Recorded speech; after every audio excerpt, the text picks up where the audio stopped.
Bismillahirrahmanirrahim. Assalamualaikum warahmatullahi wabarakatuh. Waalaikumsalam. Alhamdulillah, pada kesempatan pagi hari ini saya Tatang Pratjatmika CGP Angkatan 7 dari Kabupaten Ponorogo akan melaksanakan tugas demonstrasi konseptual modul 3.1 yang akan mewawancarai kepala sekolah saya, yakni Ibu Eni Yudaryati SDMPD SDN 1 Jusari, Kecamatan Jetis, Kabupaten Ponorogo. Untuk tugas kali ini kami akan mewawancarai sesuai dengan petunjuk yang ada di LMS. Selamat pagi Bu Eni. Selamat pagi Pak Tatang. Sehat ya Bu hari ini? Alhamdulillah sehat.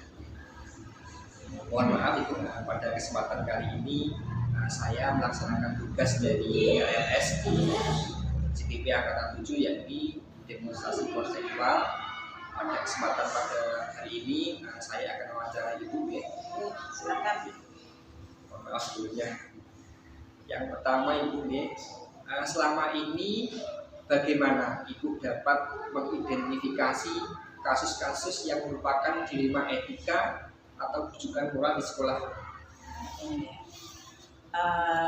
Untuk masalah dilema etika, sebenarnya kita memang sering sekali ya menemui dilema etika. Cuma untuk istilah dilema etika ini mungkin baru tren akhir-akhir ini, juga termasuk rujukan sosial. Nah, untuk dilema etika itu ketika kita dihadapkan pada masalah yang sama-sama baiknya, sehingga selaku decision maker, selaku kepala sekolah yang harus bisa mengambil sebuah keputusan, maka harus bisa mengambil keputusan yang terbaik di antara kedua masalah yang sebenarnya itu baik semua.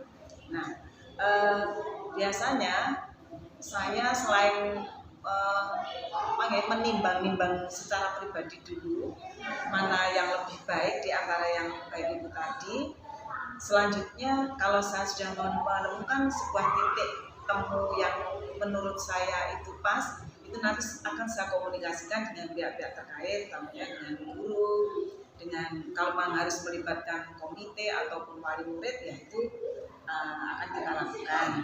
Terus dengan menimbang hal-hal yang baik tadi yang memiliki manfaat lebih itu yang mana, yang madorotnya lebih kecil yang mana, ya tentu yang kita ambil yang memiliki manfaat yang lebih tinggi, mungkin dengan resiko yang bisa ditekan atau yang resiko apapun yang lebih kecil. Mungkin itu dalam hal pengambilan keputusan di dilema etika. Berarti intinya ada komunikasi gitu ya? Ya, pasti yang sangat baik, yang positif gitu. Ya. Berikutnya yang kedua adalah selama ini bagaimana Ibu menjalankan pengambilan keputusan di sekolah, terutama pada kasus-kasus di mana ada dua kepentingan yang sama-sama benar atau sama-sama mengandung nilai kebaikan. Ya. Kembali pada awal tadi ya, bahwa dalam mengambil keputusan kita selalu melibatkan pihak-pihak terkait, utamanya warga sekolah dulu, Bapak Ibu guru. Kemudian kita timbang, kita pilih di antara yang baik tadi, manfaatnya, resikonya, kemudian mungkin apabila terkait dengan biaya mana yang paling minim, atau apabila ada resikonya, ya resiko yang paling itulah yang kita ambil. Tentu semuanya dalam dilema etika itu memang membawa kemanfaatan, sehingga harus mengambil sebuah keputusan yang sangat bijak, sehingga yang baik itu akan menjadi lebih baik lagi diterapkan di lembaga kita. Berikutnya Ibu, langkah-langkah atau prosedur seperti apa yang biasa Ibu lakukan selama ini dalam pengambilan keputusan dan sebagainya tadi? Kalau langkah-langkah tentu saya identifikasi dulu ya, informasi masalah itu, kemudian pelakunya siapa, manfaatnya apa, dampaknya apa gitu. Baru kalau sudah semua teridentifikasi, ini berikutnya kita komunikasikan apakah dari identifikasi itu didukung oleh semua warga sekolah. Ya, apabila memang tidak didukung, ya kita cari titik temu, kita cari solusinya lagi, ya, dengan kita berdiskusi baik itu secara resmi maupun tidak. Kadang ya kita diskusi interpersonal begitu. Kalau memang perlu dimusyawarahkan yang lebih besar, ya kita adakan musyawarah secara bersama. Nah, dari dengar pendapat tersebut tentu ada saran masukan dari beberapa pihak, sehingga dari saran masukan itu bisa diambil kesimpulan mana keputusan yang terbaik. Intinya langkah-langkah itu mengarah pada mengutamakan musyawarah untuk mufakat. Jadi intinya kita membangun komunikasi dahulu dengan rekan-rekan itu. Ya. Kemudian adalah hal-hal apa saja yang mungkin selama ini Ibu anggap efektif dalam pengambilan keputusan pada kasus-kasus dilema etika. Yang paling efektif menurut saya ya komunikasi tadi, ya, selalu mendiskusikan, selalu mengkomunikasikan baik kepada guru maupun wali murid maupun pihak-pihak terkait melalui saluran-saluran yang kita miliki, baik secara langsung maupun tidak langsung. Kita bisa misalkan komunikasi wali murid, kalau sulit bertemu kita bisa menggunakan media sosial, bisa menggunakan alat komunikasi HP, atau juga bisa menggunakan paguyuban, ya, melalui paguyuban kelas, ataupun juga menggunakan media-media yang lainnya. Berarti intinya itu komunikasi itu bisa dilaksanakan dengan berbagai macam arah mungkin. Iya. Berikutnya adalah hal-hal apa saja yang selama ini Ibu merupakan tantangan dalam pengambilan keputusan pada kasus dilema etika tadi. Ya, kalau tantangan itu selalu ada karena kita bekerja tidak sendiri, ya. Kita adalah satu teamwork di mana karakter masing-masing orang, ya, itu berbeda-beda. Di mana setiap orang juga memiliki kepentingan yang berbeda, pola pikir yang berbeda. Tantangannya adalah bagaimana menyatukan visi misi, ya, dalam untuk mencapai sebuah tujuan dengan berbagai perbedaan karakter. Ya, meskipun dilema etika itu sama-sama baik, tapi menyatukan satu visi misi, menyatukan satu persepsi supaya ini bisa terlaksana dan bisa didukung oleh semua pihak itu juga sulit. Apalagi di dalam tim kita itu karakternya berbeda, usianya juga berbeda, tingkat kesenioritasan kita juga berbeda. Kadang-kadang itu juga menjadi kendala.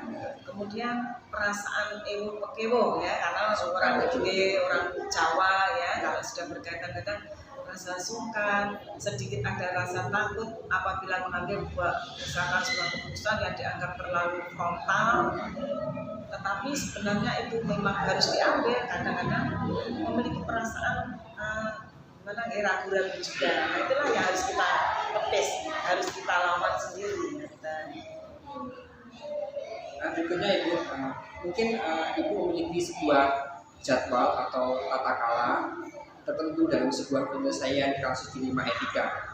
Apakah itu mungkin menyelesaikannya secara langsung atau memiliki jadwal tertentu untuk menyelesaikan bentuk-bentuk atau prosedur seperti apa yang dijalankan? Kalau tata kelola terkait penyelesaian dilema etika, terus terang saja saya tidak punya prosedur tertentu, tidak punya waktu tertentu. Karena apa? Datangnya dilema etika itu pun tidak setiap saat, karena bisa kondisional. Jadi ketika hal itu terjadi, apabila secara kondisional bisa diambil sebuah keputusan, insya Allah juga langsung diambil keputusan. Tentu saya selalu melibatkan rekan-rekan, tim kita, karena saya juga bukan tipe orang yang berarti kepala sekolah selaku decision maker menangi diri itu juga bukan dari saya, sehingga karena ini adalah lembaga semuanya juga harus tahu ya dalam hal pengambilan Semuanya punya andil. ya, semua punya andil dalam hal keberhasilannya. Jadi untuk waktu, apabila memang dibutuhkan waktu khusus ya dalam menyelesaikan ini, ya kita adakan jadwal tersendiri. Misalnya karena masing-masing guru pun juga memiliki tanggung jawab masing-masing, sehingga mungkin harus menyisihkan waktu tersendiri dalam menyelesaikan sebuah etika. Berikutnya Ibu, mungkin ada seorang atau faktor-faktor apa yang selama ini mempengaruhi Ibu dalam pengambilan keputusan? Faktor-faktor dalam pengambilan keputusan tentu banyak sekali ya, dari dukungan dari teman-teman luar ya. Ketika saya mengambil keputusan kok ragu-ragu, ada dukungan dari teman-teman yang sangat mendorong, itu juga menjadi sebuah keyakinan yang besar bahwa langkah yang saya ambil tadi benar. Di sisi lain juga ada perasaan takut, ragu-ragu ketika dalam teamwork itu tidak mendukung, padahal keputusan itu harus diambil ya. Kemudian juga mungkin faktor-faktor pendukung yang lain ya, yang juga bisa mempengaruhi menepis keraguan dalam mengambil sebuah keputusan. Intinya, kalau faktor pendukung dalam pengambilan keputusan saya, ya kekompakan dari teamwork di sekolah itu yang sangat-sangat membantu saya dalam mengambil keputusan. Dan tentunya melibatkan semua rekan-rekan untuk begitu. Betul. Yang terakhir Ibu, dari semua hal yang telah disampaikan, pembelajaran apa yang Ibu dapat ambil dari pengalaman ketika Ibu mengambil keputusan dilema itu? Bahwa dalam mengambil sebuah keputusan, komunikasi itu sangat penting, ya. Kerjasama tim, ya. Kemudian sikap mau mendengarkan pendapat orang lain, tidak egois, ya. Kemudian memikirkan hal jauh ke depan yang terbaik itu sangat-sangat dibutuhkan.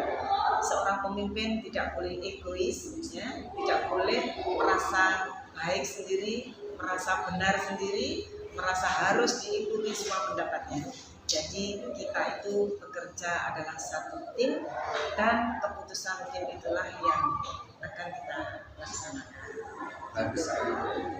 Intinya kita bekerja sebagai tim Ya, dan mementingkan kepentingan orang banyak betul. dan juga tidak egois itu dia. Ya, Saya rasa cukup Bu. Terima kasih banyak atas waktunya dan mohon maaf sudah mengganggu waktu dari. oh tidak mengganggu. Alhamdulillah, mudah-mudahan semua kegiatan Pak Tatang juga diberikan kemudahan, kelancaran, ilmu-ilmu yang diterima dari sini itu juga bermanfaat, membawa perubahan pendidikan ke arah yang lebih baik, selalu bisa bergerak dan menggerakkan di semua ini. Semangat terus dan sukses selalu. Amin, amin. Terima kasih Ibu. Demikian Bapak Ibu wawancara saya dan Mas Mika bersama kepala sekolah saya Ibu Edi Himadiati SDMPT dari SDN 1 Josari, Kecamatan Jetis, Kabupaten Ponorogo. Dan berikutnya mohon maaf. Sekian. Assalamualaikum warahmatullahi wabarakatuh. Waalaikumsalam warahmatullahi wabarakatuh.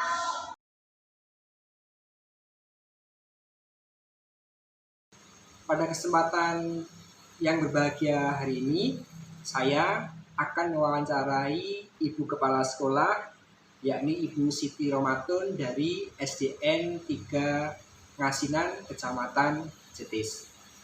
Selamat pagi Ibu. Selamat pagi Pak Tatang. Sehat Ibu hari ini? Alhamdulillah. Gimana Pak Tatang? Alhamdulillah sehat Bu. Sebelumnya saya mohon maaf, mungkin pada kesempatan kali ini saya mengganggu waktu Ibu. Pada kesempatan kali ini saya melaksanakan tugas mewawancarai kepala sekolah. Nanti ada beberapa pertanyaan yang kami mohon jawaban dari Ibu. Kira-kira terkait apa ya Pak Tatang? Untuk pertanyaan-pertanyaan ini terkait dengan pola pimpinan Ibu di sekolah, tentang pengambilan keputusan dan lain sebagainya. Siap. Kira-kira sudah siap Ibu? Insya Allah siap. Sudah, kita mulai sekarang ya Ibu. Yang pertama adalah selama ini bagaimana Ibu dapat mengidentifikasi kasus-kasus yang merupakan dilema etika atau bujukan moral di sekolah panjenengan? Iya Pak Tatang. Memang di sekolah itu banyak sekali kasus atau permasalahan. Dari beberapa kasus itu saya mengidentifikasi bahwa kasus itu termasuk dilema etika, yaitu apabila kasus itu benar melawan benar. Dan kasus yang sekiranya bujukan moral itu saya identifikasi dengan benar melawan salah atau berbasis ranah hukum Pak di situ ya. Berarti pada pengambilan keputusan itu selalu selalu mengidentifikasi permasalahan dahulu ya? Iya, sebelum saya mengambil langkah berikutnya saya cermati dulu ini jenis masalah apa. Kemudian selama ini bagaimana Ibu menjalankan pengambilan keputusan di sekolah Ibu, terutama untuk kasus-kasus di mana ada dua kepentingan yang sama-sama benar atau sama-sama mengandung nilai kebajikan? Oh iya. Sebelumnya ini permasalahan itu saya cermati dulu. Setelah itu saya mencoba untuk mengkomunikasikan masalah itu dengan yang bersangkutan. Setelah itu jika tidak menemukan sebuah solusi, baru saya diskusikan dengan teman-teman satu sekolah. Nah, dari situ nanti atas hasil diskusi itu merupakan kesepakatan bersama. Kalau belum menemukan solusi, saya mungkin akan ke ranah yang lebih luas. Misalkan saya mendiskusikan dengan dokter atau kalau perlu dengan pengawas. Jadi dalam pengambilan keputusan di sekolah Ibu, apa yang dilakukan itu adalah yang pertama adalah melakukan koordinasi dan musyawarah gitu Bu. Iya. Berikutnya yang ketiga adalah bagaimana langkah-langkah atau prosedur seperti apa yang biasa Ibu lakukan selama ini? Langkah yang pertama saya itu menganalisis masalah itu dulu. Ini termasuk masalah yang bagaimana. Terus yang kedua, masalah itu termasuk ranah hukum atau tidak. Seperti itu. Terus baru saya komunikasikan dengan yang bersangkutan yang memiliki permasalahan. Terkadang masalah itu bukan masalah antar individu, tetapi masalah di sekolah. Kalau masalah itu termasuk masalah umum yang ada di sekolah, saya musyawarahkan dengan teman-teman. Setelah itu, jika belum menemukan solusi, ya kita melangkah ke lebih jauh lagi. Di situ kita kaji dulu. Nah, hasil dari keputusan harus semuanya mau untuk menerima. Meskipun terkadang ya namanya banyak orang memiliki ide yang banyak, otomatis ada satu dua yang kurang bisa menerima hasil keputusan. Tapi mereka saya sarankan agar legowo ya Pak, lembar hati gitu loh maksud saya, karena ini keputusan bersama harus kita laksanakan bersama. Tadi Ibu ngendikan, Ibu bilang tadi harus dikaji lebih dahulu. Berarti dalam menentukan usaha untuk mencapai jalan musyawarah mufakat, berarti Ibu mengedepankan skala prioritas itu. Iya. Lanjutnya yang keempat, hal-hal apa saja yang selama ini Ibu anggap efektif dalam pengambilan keputusan pada kasus-kasus dilema etika? Oh iya. Yang saya anggap efektif di sini adalah komunikasi yang baik. Semua permasalahan jika dikomunikasikan dengan baik, insya Allah akan menemukan solusi yang terbaik. Karena komunikasi itu sangat penting.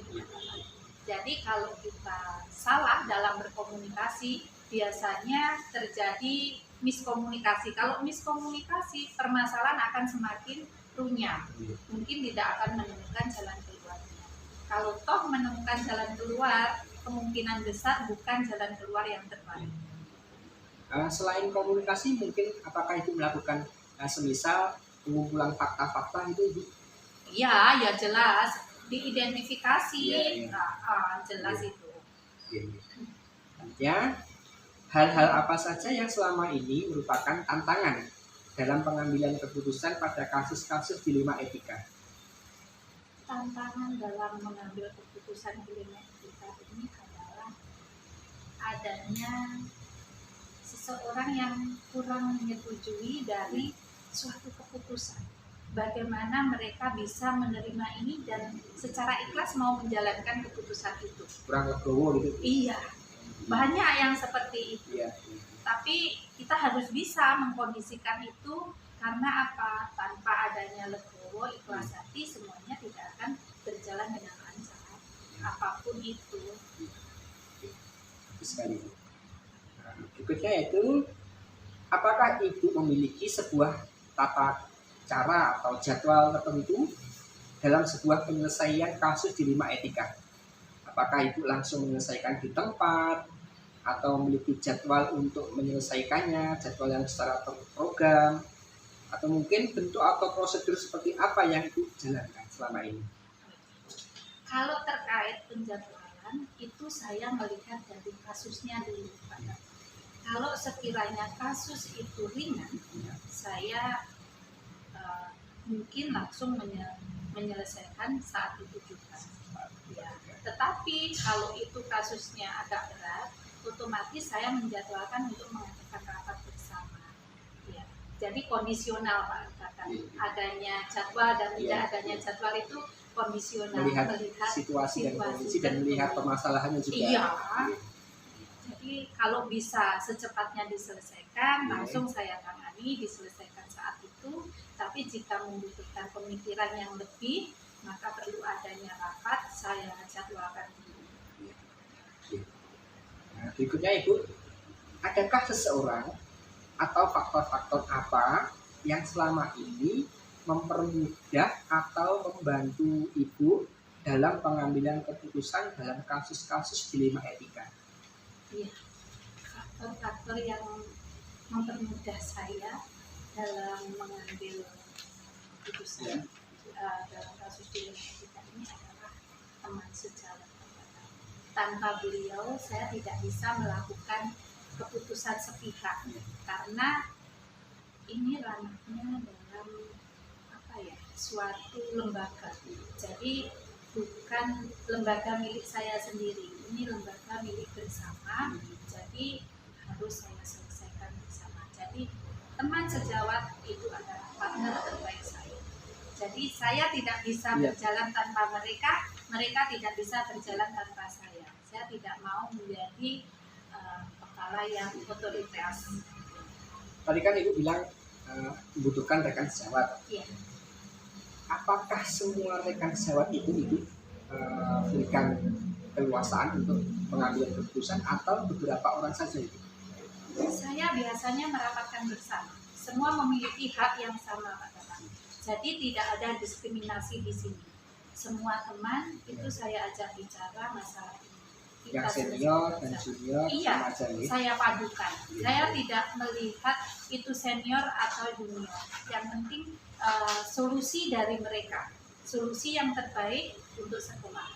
Biasanya kan di sekolah itu ada rekan yang paling senior gitu. Iya. Itu kira-kira bagaimana Ibu menempatkan posisinya beliau? Beliau itu ya saya tanyai terlebih dahulu. Mesti saya minta pertimbangan terlebih dahulu. Tetapi saya juga tidak menutup kemungkinan bagi teman-teman yang masih junior yang muda mungkin memiliki pola pikir yang berbeda. Jadi pemikiran dari senior dan pemikiran dari teman-teman yang masih muda itu saya padukan, saya kombinasikan biar semuanya merasa diakui keberadaannya. Mempunyai peran gitu. Iya, memiliki peran. Jadi biar tidak ada kesenjangan di situ. Terakhir Bu Siti, dari semua hal yang telah disampaikan tadi, pembelajaran apa yang dapat Ibu petik dari pengalaman Ibu mengambil keputusan dilema etika? Baik. Dari semua wawancara ini yang bisa saya petik pengalamannya adalah bahwa semua keputusan yang kita ambil tentu terkadang membuat seseorang kurang bisa menerima. Tetapi bagaimana kita bisa mengkondisikan itu, mengkomunikasikan itu sehingga keputusan yang kita ambil bersama itu bisa diterima oleh semua pihak. Kuncinya di komunikasi yang baik itu. Dan juga tentunya musyawarah otomatis. Musyawarah itu membutuhkan komunikasi yang baik. Dalam musyawarah kalau komunikasinya tidak baik, malah bentrok, Pak. Kadang salah paham juga ini. Iya, betul. Itu malah bentrok itu nanti. Terima kasih Bu Siti atas waktunya. Iya.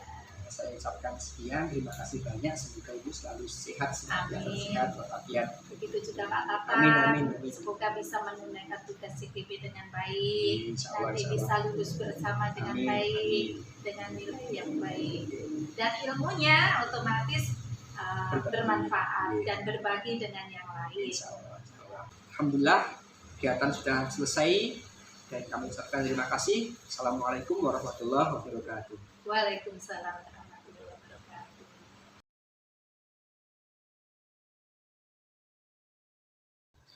Bismillahirrahmanirrahim. Assalamualaikum warahmatullahi wabarakatuh. Waalaikumsalam warahmatullahi wabarakatuh. Alhamdulillah pada pagi hari ini saya Tatang Prajatmika CKP Angkatan 7 dari Kabupaten Ponorogo akan melanjutkan tugas 3.1 demonstrasi konseptual, yaitu mewawancarai kepala sekolah. Pada kesempatan pagi hari ini saya akan mewawancarai Bapak Rohmanto Hari SPD, Kepala Sekolah SDN Jetis. Pada wawancara kali ini adalah wawancara ketiga, yang sebelumnya kemarin saya sudah melaksanakan 2 kali wawancara. Selamat pagi Pak Rohman. Selamat pagi. Sehat hari ini? Assalamualaikum warahmatullahi wabarakatuh. Alhamdulillah sehat, Tatang. Sebelumnya mohon maaf pada pagi hari ini merepotkan sebentar karena terkait dengan tugas di CPP, yaitu mewawancarai kepala sekolah terkait supervisi klinis di sekolah Bapak. Insya Allah sebisa dan sepengetahuan kami akan kami jelaskan. Kira-kira sudah siap ya Pak? Insya Allah siap, monggo.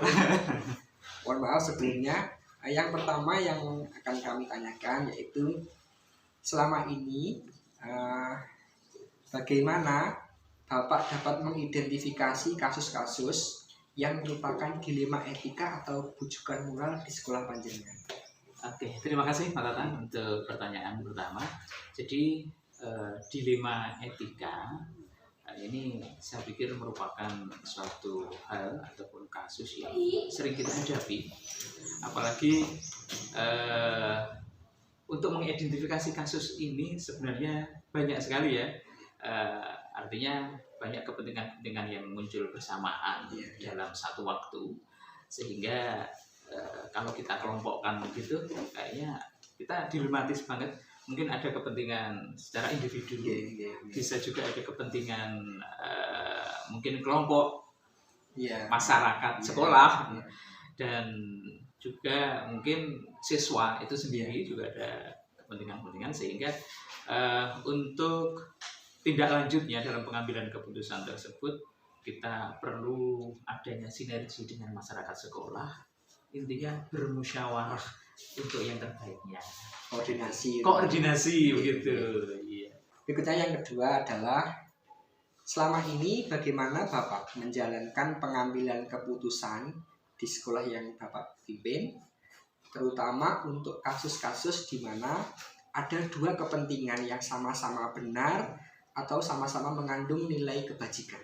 Nah, ini yang sering terjadi. Dan walaupun tidak sering, ini kita tidak bisa menutup kemungkinan adanya kasus seperti ini. Ada 2 kepentingan yang sama-sama penting. Jadi di sini kita perlu koordinasi dan musyawarah secara intens, terutama dengan keluarga besar, pendidik. Juga kita tidak bisa meninggalkan komite tentunya, karena ini di lingkungan sekolah dan stakeholder pendidikan yang ada, termasuk masyarakat lingkungan sekolah juga. Sehingga nanti langkah-langkah ini nanti setelah kita koordinasi akan kita lakukan identifikasi beberapa masalah mana yang bisa kita prioritaskan dari dua kepentingan tersebut, sehingga keputusan bisa kita ambil dengan tepat. Kemudian tadi kan Bapak mengidentifikasi kasus nih. Nah, setelah identifikasi kasus itu kan sudah diketahui, mungkin selanjutnya langkah-langkah atau prosedur seperti apa yang biasa Bapak lakukan selama ini setelah mengidentifikasi kasus tersebut? Setelah kita identifikasi, intinya udah ketemu nih masalahnya, maka itu nanti baru kita actionnya. Nah, otomatis untuk action dari hasil identifikasi itu tadi juga tetap kita melibatkan masyarakat sekolah sendiri, terutama ya dewan guru, komite, dan juga stakeholder pendidikan. Berikutnya, hal-hal apa saja yang selama ini Bapak anggap efektif dalam pengambilan keputusan pada kasus-kasus dilema etika? Begini, untuk selama ini yang biasa kita lakukan, yang paling efektif itu satu, pendekatan individu. Ya, pendekatan individu, baik dengan guru. Kalau misalnya itu kita ada dua kepentingan yang sama-sama pentingnya, itu melibatkan guru, maka kita rangkul, kita ajak ngomong, duduk bersama. Apa sih sebenarnya yang menjadi prioritas yang harus didulukan? Kalau misalnya itu nanti terjadi pada wali murid misalnya gitu, kepentingan mana yang mendasar terkait pendidikan terbaik untuk sehingga nanti kita bisa mengambil keputusan yang terbaik demi sekolah. Kembali ke komunikasi yang positif tadi. Betul. Komunikasi yang membangun juga. Iya. Jadi kita tetap membangun komunikasi baik antar guru, antar wali, antar masyarakat, dan bahkan semua yang berkecimpung di dunia pendidikan. Mungkin juga anak-anak juga pernah diajak untuk memberikan solusi atau pemecahan masalah gitu, Pak. Oke, ini pernah. Jadi kasus yang seperti ini kan tidak hanya terjadi pada guru-guru saja dan orang tua. Justru yang terjadi pada anak ini kadang yang namanya anak-anak. Nah, ini kadang-kadang juga ada kepentingan-kepentingan yang bisa membuat kita itu dilematis dalam mengambil keputusan. Nah, maka kalau anak ya kita rangkul, kita ajak komunikasi baik personal maupun kelompok. Kalau misalnya itu melibatkan kelompok, kadang ini ada kelompok kelas atas dan kelas bawah, ini sudah ada geng biasanya. Iya, di sini sudah ada seperti itu, walaupun tidak ya sebatas hanya sebatas gitu, anak-anak bermain aja, gitu ya. bermain kadang-kadang. Nah, ini kita rangkul, kita ajak komunikasi ya, sehingga betul-betul proses pembelajaran itu nanti tidak ada gap lah, tidak ada perbedaan antara kelas atas, kelas bawah. Yang ada kita satu visi, satu misi. Ya. Kemudian berikutnya, hal-hal apa saja yang mungkin selama ini merupakan tantangan dari Bapak dalam pengambilan keputusan pada kasus-kasus dilema etika? Tantangan yang terbesar yang kita rasakan untuk mengambil keputusan ini kadang-kadang begini. Ketika misalnya ada istilahnya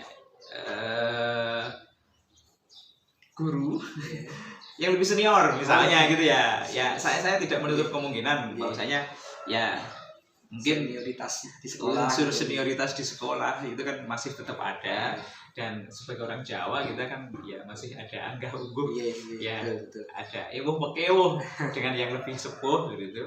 Maka ini juga merupakan salah satu tantangan tersendiri. Namun demikian sebenarnya rasa canggung itu bisa kita atasi ya dengan komunikasi yang baik. Iya. Nah, sehingga tidak ada lagi yang membedakan unsur senioritas. Kemudian apakah Bapak memiliki sebuah jadwal atau schedule tertentu dalam sebuah penyelesaian kasus dilema etika? Misal ada jadwal berapa minggu sekali, 2 minggu sekali dalam menentukan atau menyelesaikan kasus dilema etika tersebut. Oh iya. Untuk jadwal secara pasti kita memang tidak ada. Akan tetapi ketika itu ada muncul sebuah kasus, biasanya kita langsung selesaikan di depan. Kondisional. Ya, kondisional. Namun demikian dalam penyelesaian tersebut kita tetap mengajak musyawarah. Jadi unsur musyawarah tetap kita kedepankan sehingga nanti dalam pengambilan keputusan menyelesaikan masalah-masalah itu tidak ada yang keluar dari rel. Jadi intinya ya nanti kita sharing gitu ya, dan memberikan coaching yang terbaik bagi yang mengalami kasus tersebut. Berarti pada umumnya kita melihat kondisi dulu ya, permasalahannya, kalau bisa diselesaikan secara langsung selesaikan itu ya. Betul. Walaupun sebenarnya kita juga punya ada waktu kumpul bersama, itu kan. Biasanya tiap Jumat itu kan kita ada program penambahan istilahnya itu ke anak motivasi setelah ada acara ngaji atau Asmaul Husna itu ada kita sisipkan waktu untuk motivasi dan juga nasihat ke warga sekolah. Kemudian berikutnya, adakah seseorang atau faktor apa yang selama ini bisa mempengaruhi bahkan bisa membantu Bapak dalam pengambilan keputusan? Mungkin di sekolah ada yang senioritas tadi bisa mempengaruhi. Iya. Jelas ada. Paling tidak kita dalam pengambilan keputusan, apalagi kita dalam sebuah milieu sekolah, itu kalau saya pribadi terus terang memang ada seseorang, bukan hanya 1-2, tapi ada yang kita pegang betul sebagai mitra terdekat. Mitra terdekat untuk pengambilan kebijakan tersebut. Sehingga nanti ketika kita mengambil keputusan, ini betul-betul bukan keputusan kita secara pribadi, akan tapi ada pertimbangan dari senior kita yang lebih sepuh, apalagi yang udah lama di sekolah ini. Mengingat kami setahun belum genap.